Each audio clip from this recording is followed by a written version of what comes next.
Sementara itu, PJ Wali Kota Palembang mengajak seluruh insan pers di Kota Palembang untuk bersama membangun Kota Palembang.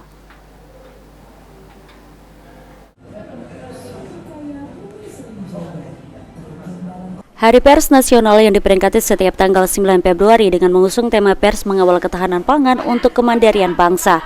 PJ Wali Kota Palembang CK Virgoansyah mengucapkan terima kasih kepada insan pers yang turut serta dalam mendukung membangun Kota Palembang.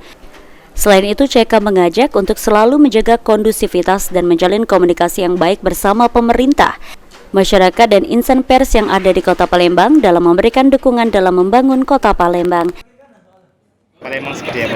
Ya, kami secara pribadi mengucapkan terima kasih kepada seluruh pers yang selama ini. Nanti kami persilakan kawan-kawan wartawan, LSM, aktivis, dan mari kita yang lain-lain tidak butuh gantri. Komunikasi yang baik antara pemerintah kota, masyarakat dan juga teman-teman pers yang selama ini sudah mensupport pembangunan.